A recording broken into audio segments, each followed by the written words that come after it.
Hello friends, आप सभी का स्वागत है हिंदी वर्ल्ड में। जैसा कि हमने पिछली वीडियो में विशेषण चैप्टर में विशेषण की परिभाषा, विशेष प्रविशेषण किसे कहते हैं, विशेषण के कितने प्रकार होते हैं, जैसा कि हमने पढ़ा था विशेषण के 4 प्रकार होते हैं। पहला गुणवाचक विशेषण, सेकंड संख्यावाचक विशेषण, थर्ड है हमारा परिमाणवाचक विशेषण और फोर्थ है हमारा सर्वनामिक विशेषण। पिछली वीडियो में हमने गुणवाचक और संख्यावाचक विशेषण के बारे में पढ़ा था। तो इस वीडियो में हम पढ़ेंगे परिमाणवाचक विशेषण के बारे में। तो चलिए शुरू करते हैं। परिमाणवाचक विशेषण की परिभाषा: जिन विशेषण शब्दों से संज्ञा या सर्वनाम की मात्रा, परिमाण, नाप तोल आदि का बोध होता है उसे परिमाणवाचक विशेषण कहते हैं। जैसे शालिनी ने 2.5 मीटर दुपट्टा खरीदा, 1 लीटर तेल लाना, रामू 2 किलो चीनी देना। इस वाक्य में 2.5 मीटर, 1 लीटर, 2 किलो ये जो शब्द हैं ये परिमाण यानी नाप या तौल का बोध करा रही है, इसलिए ये परिमाणवाचक विशेषण है। परिमाणवाचक विशेषण 2 प्रकार के होते हैं, निश्चित परिमाणवाचक विशेषण और अनिश्चित परिमाणवाचक विशेषण। निश्चित परिमाणवाचक विशेषण: जिन शब्दों में परिमाण यानी नाप तौल का निश्चित बोध हो उसे निश्चित परिमाणवाचक विशेषण कहते हैं। जैसे 20 किलो गेहूँ, 2.5 मीटर कपड़ा, 1 लीटर दूध आदि। अनिश्चित परिमाणवाचक विशेषण: जिन शब्दों में निश्चित परिमाण यानी नाप तौल का बोध ना हो उसे अनिश्चित परिमाणवाचक विशेषण कहते हैं। जैसे हमने उदाहरण लिया है, थोड़ा पानी, बहुत सारा तेल, अधिक परिश्रम। यहाँ पे हमें निश्चित नहीं हो रहा है कि ये कितना है, तो थोड़ा, बहुत, सारा, अधिक ये हमारा अनिश्चितता का बोध करा रही है, इसलिए ये हमारा अनिश्चित परिमाणवाचक विशेषण है। नोट, ध्यान दीजिए इस पर। परिमाणवाचक विशेषण अधिकतर भाववाचक, द्रव्यवाचक और समूहवाचक संज्ञाओं के साथ आते हैं। नेक्स्ट है हमारा सार्वनामिक विशेषण।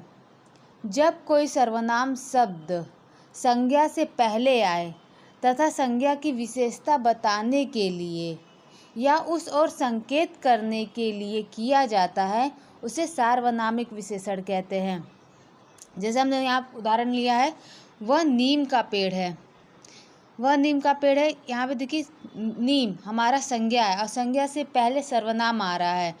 तो जब संज्ञा से पहले सर्वनाम आता है तो वो हमारा सार्वनामिक विशेषण हो जाता है। मेरी माँ स्वेटर बुन रही है, यह विद्यालय मेरा है।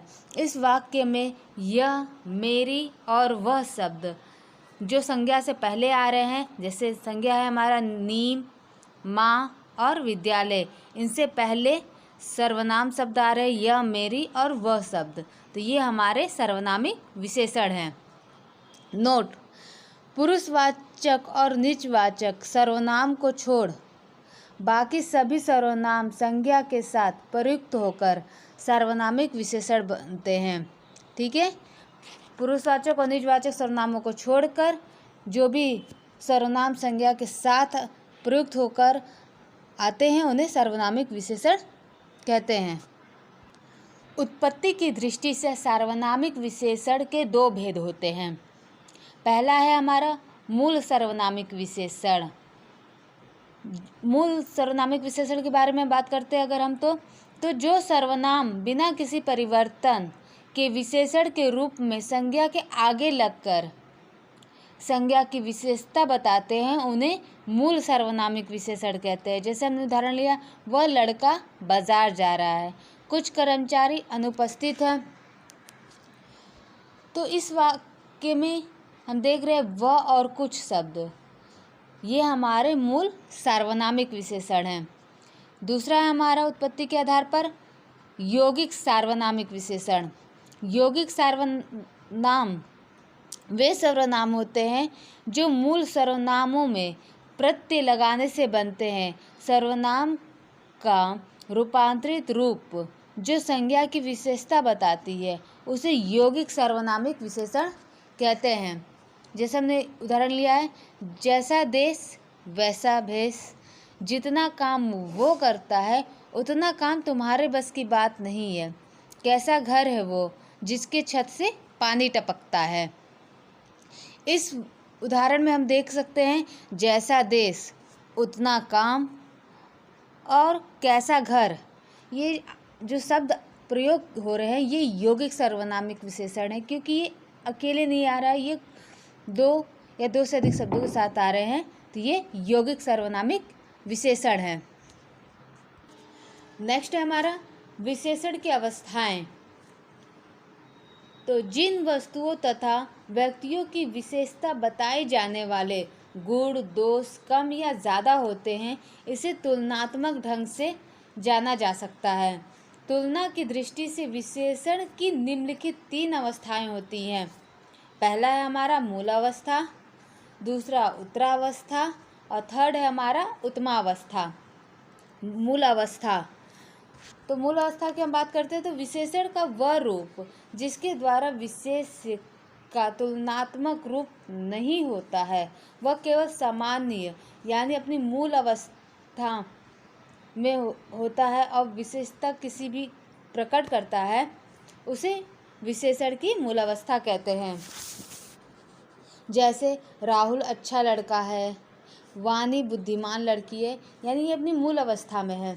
दूसरा हमारा उत्तरावस्था, विशेषण का वह रूप जिसके द्वारा दो व्यक्तियों या वस्तुओं के गुण दोषों की तुलना की जाती है, तब वह विशेषण उत्तरावस्था में प्रयुक्त होता है।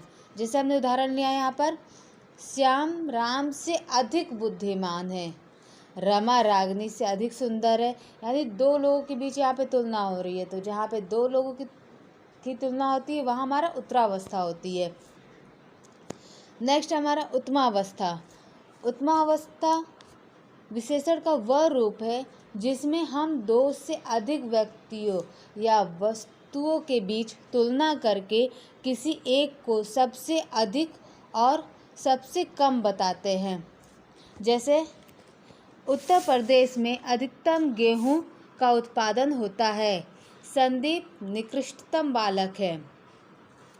तो यहाँ पे उत्तमावस्था हम दो से अधिक लोगों के बीच तुलना कर वहाँ पर बता रहे हैं कि ये बहुत ज़्यादा अधिकतम।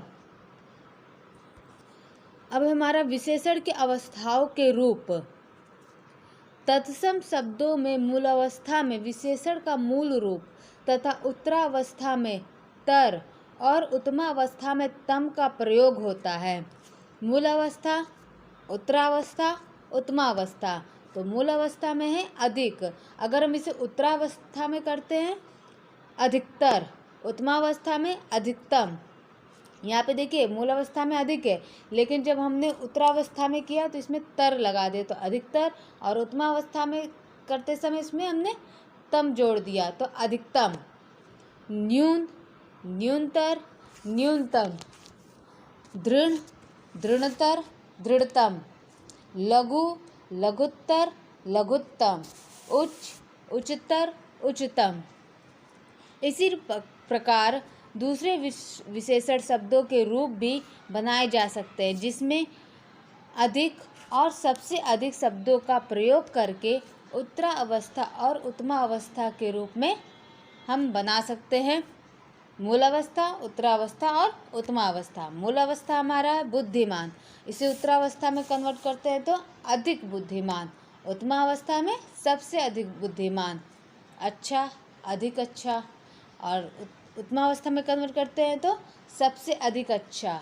मूलावस्था चतुर, उत्तरावस्था अधिक चतुर, उत्तमावस्था में सबसे अधिक चतुर।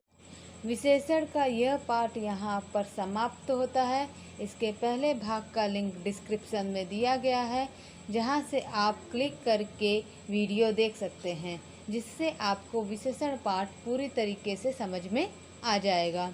और आपको इसका कंप्लीट नोट्स का लिंक डिस्क्रिप्शन में मिल जाएगा।